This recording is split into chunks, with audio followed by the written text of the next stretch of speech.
Welcome students. आज हम लोग क्लास 9th के पहले चैप्टर मोशन को स्टार्ट कर रहे हैं। आज हम इस मोशन चैप्टर के पहले टॉपिक को वेक्टर क्वांटिटी और स्केलर क्वांटिटी क्या होती हैं, सदिश राशियां और अदिश राशियां क्या होती हैं, इनको एक्सप्लेन करेंगे और इसके बाद हम डिटेल से समझेंगे कि मोशन का मीनिंग क्या है। आप छोटी क्लासेस में पढ़ चुके हैं, क्लास 9th में और अच्छे से एक्सप्लेन होगा। देखिए बेटा, इस चैप्टर मोशन को स्टार्ट करने से पहले हमको कुछ बेसिक बातों का नॉलेज होना बहुत जरूरी है और वो बेसिक बातें हैं क्वांटिटी से रिलेटेड। इनको हम बोलते हैं फिजिक्स में फिजिकल क्वांटिटीज। फिजिकल क्वांटिटीज मतलब भौतिक राशियां। भौतिक राशियां, इनको हमको समझना होगा। देखो बेटा, भौतिक राशियां क्या होती है? फिजिक्स में हम उन राशियों को भौतिक राशि कहते हैं जिनका हम डायरेक्ट या इनडायरेक्ट रूप से मापन कर सकते हो, मेजरमेंट कर सकते हो। मतलब हमने ये क्या बोला? देखिए, अगर हम बात करें इस मार्कर की लेंथ नापना है तो क्या हम इसकी लेंथ नाप सकते हैं? आंसर है यस, नाप सकते हैं। कैसे नापेंगे? एक स्केल ले लेंगे और स्केल से हम ये देख लेंगे कि कितने सेंटीमीटर है, तो इसकी लंबाई का मेजरमेंट पॉसिबल है। किसी भी वस्तु का द्रव्यमान यानी कि मास, इसका मेजरमेंट पॉसिबल है, बिल्कुल पॉसिबल है। हम तराजू की हेल्प से उसका मास भी नाप सकते हैं, द्रव्यमान नाप सकते हैं। तो बहुत सारी ऐसी चीजें हैं फिजिक्स में जिनका हम मेजरमेंट कर सकते हैं। जिनका भी मेजरमेंट हम कर सकते हैं उनको कहा जाता है भौतिक राशियां। यहां पर एक प्रश्न उठता है कि क्या कोई ऐसी भी चीज है जिसको हम फिजिक्स में नहीं नाप सकते? तो आंसर है यस, बहुत सी चीजें हैं। जैसे हमारी फीलिंग्स, इनको आप नहीं नाप सकते। जैसे मैं आज बहुत खुश हूं, आज मैं बहुत खुश हूं, इसको मेजरमेंट नहीं कर सकते आप। इसका मेजर करने का कोई तरीका नहीं है। हम आज कितने किलो खुश हैं, कोई सेंस नहीं है इस बात का। आज हम कितने मीटर खुश हैं, कोई मतलब नहीं है इस बात का। तो जो हमारी भावनाएं हैं, जो फीलिंग्स हैं, इनको आप मेजर नहीं कर सकते। और आप सोचिए, बहुत सारी ऐसी चीजें होंगी जिनको हम मेजर नहीं कर सकते। तो जिन चीजों को आप मेजर नहीं कर सकते वो फिजिकल क्वांटिटीज नहीं होंगी, भौतिक राशियां नहीं होंगी। केवल वही भौतिक राशियां हैं जिनको आप नाप सकते हैं। और वो भी मापन जो होगा वो कैसे होगा? डायरेक्ट या इनडायरेक्ट। ये एक अजीब बात है, जरा इसको जरा समझ लें। डायरेक्ट और इनडायरेक्ट मेजरमेंट क्या होता है?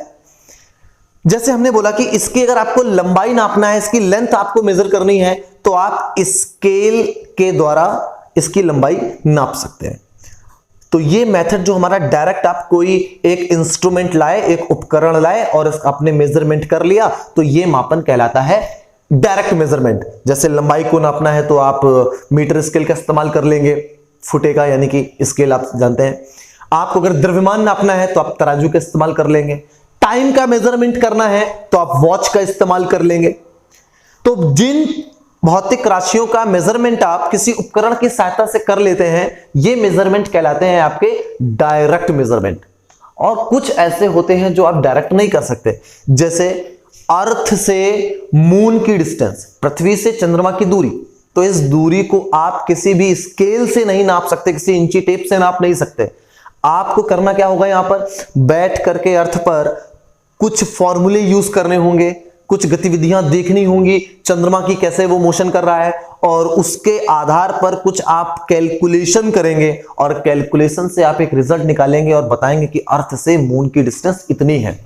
तो ये जो लंबाई नापने का तरीका है ये इनडायरेक्ट है। तो सोचिए, इसकी लंबाई नापना था तो डायरेक्ट आपने स्केल का इस्तेमाल किया, ये डायरेक्ट मेजरमेंट है। और पृथ्वी से चंद्रमा की दूरी नापना था तो आप स्केल का इस्तेमाल नहीं कर सकते, ये डायरेक्ट मेजरमेंट नहीं है। आपको ये दूरी, चंद्रमा और पृथ्वी के बीच की दूरी को नापने के लिए बैठ करके एक लंबी चौड़ी कैलकुलेशन करनी होगी, तब जाकर के आंसर निकल करके आएगा।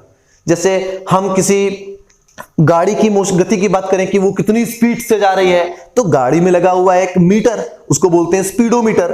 तो आपने स्पीडोमीटर में देखा कि गाड़ी की स्पीड कितनी है तो तुरंत बता दिया, ये मेजरमेंट है आपका डायरेक्ट मेजरमेंट। लेकिन अगर हम बात करें कि चंद्रमा कितनी रफ्तार से घूमता है, तो वहां पर आप कोई मीटर नहीं लगा सकते, तो आपको अर्थ से ही यहां पर कुछ कैलकुलेशन करनी होंगी और उसके बाद आपको उसकी स्पीड पता चल जाती है। तो ये वाला जो मेजरमेंट है ये होगा इनडायरेक्ट मेजरमेंट।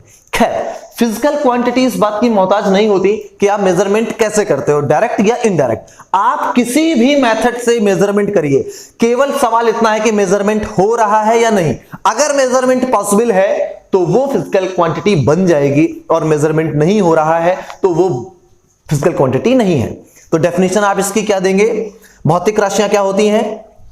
ऐसी राशियां जिनका प्रत्यक्ष या अप्रत्यक्ष रूप से मापन हो सकता है। ऐसी राशियां जिनका प्रत्यक्ष या अप्रत्यक्ष रूप से मापन हो सकता है, भौतिक राशियां कहलाती हैं। देखिए बच्चों, फिजिकल क्वांटिटी हमको समझ में आती है। अब हम बात करते हैं इसके टाइप्स के। फिजिकल क्वांटिटीज दो प्रकार की होती हैं। एक होती है स्केलर क्वांटिटीज,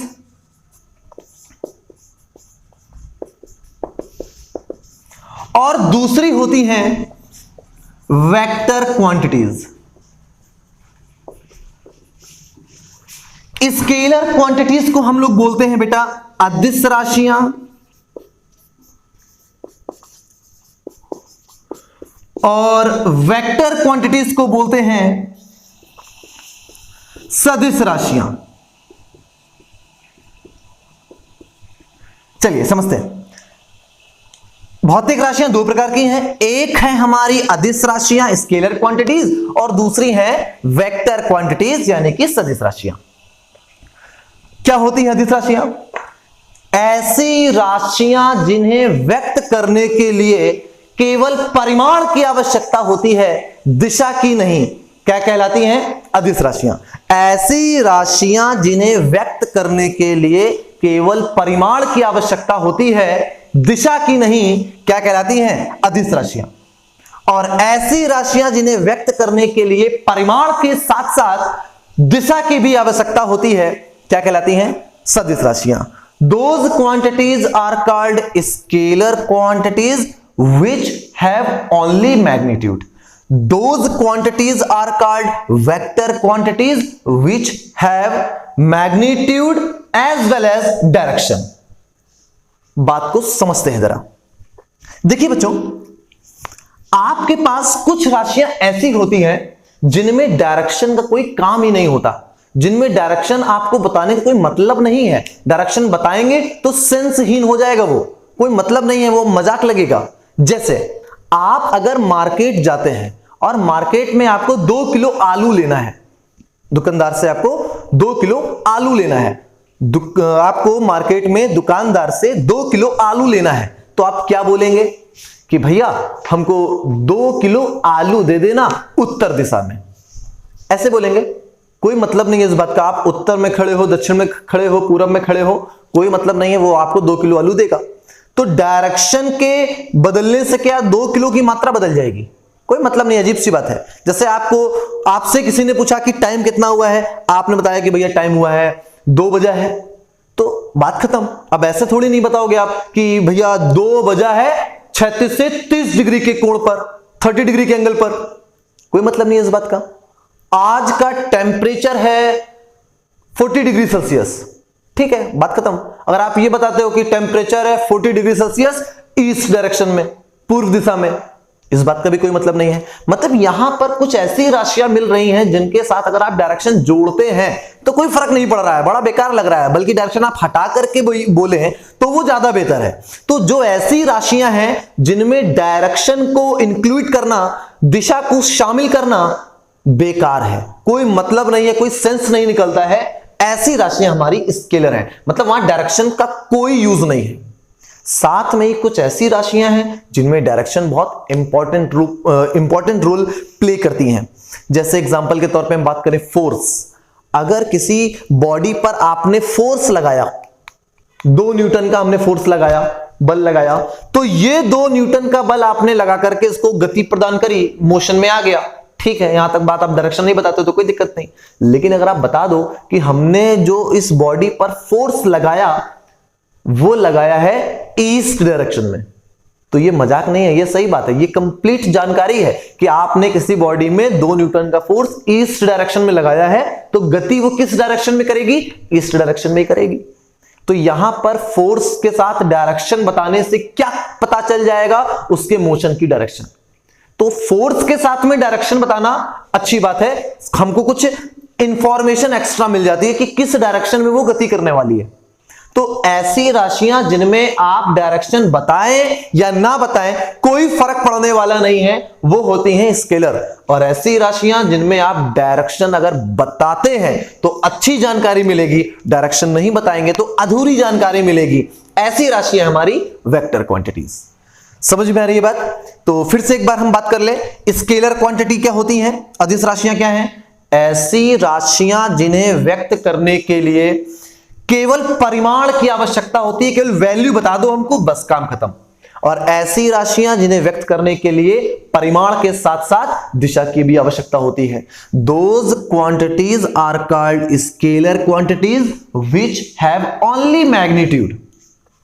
और इसकी definition, those quantities are called vector quantities which have magnitude as well as direction.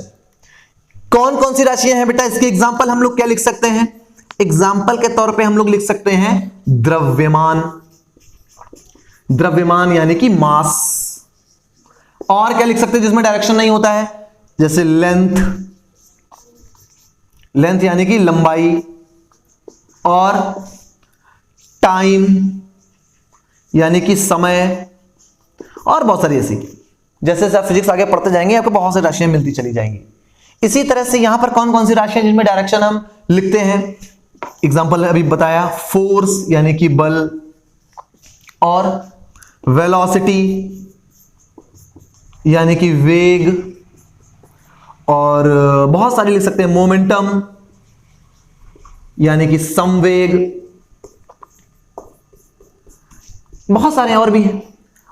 Example यहां पर इतने महत्वपूर्ण नहीं है, क्योंकि जैसे जैसे फिजिक्स पढ़ेंगे आगे चैप्टर्स और आएंगे, धीरे धीरे आपको नई नई राशियां मिलेंगी और वहां पर आपको बताया जाएगा कि इस राशि में देखिए डायरेक्शन की जरूरत है या नहीं है। फिर वहां पर अच्छे से क्लियर होगा कि उसको हम स्केलर माने या वेक्टर लें। तो आज का हमारा टॉपिक था फिजिकल क्वांटिटीज। और फिजिकल क्वांटिटीज क्या होती हैं? ऐसी क्वांटिटीज जिनको आप डायरेक्ट या इनडायरेक्ट मेथड से मेजर कर पाएं, वो है हमारी फिजिकल क्वांटिटीज। ये 2 टाइप की होती हैं, स्केलर क्वांटिटीज और वेक्टर क्वांटिटीज, अदिश राशियां और सदिश राशियां। अदिश राशियां क्या है? ऐसी राशियां जिनके मेजरमेंट में हमको डायरेक्शन की कोई जरूरत नहीं है, केवल वैल्यू हो, मैग्नीट्यूड हो, काम हो जाएगा हमारा, जैसे मास, लेंथ, टाइम। इसी तरह से ऐसी राशियां जिनमें डायरेक्शन भी हो और वैल्यू भी हो, तो वो पूरी होती हैं, वो वेक्टर क्वांटिटीज कहलाती हैं। एग्जांपल फोर्स, वेलोसिटी, मोमेंटम और एटसेट्रा बहुत सारी होती हैं। नेक्स्ट वीडियो में हम लोग बात करेंगे अब मोशन की।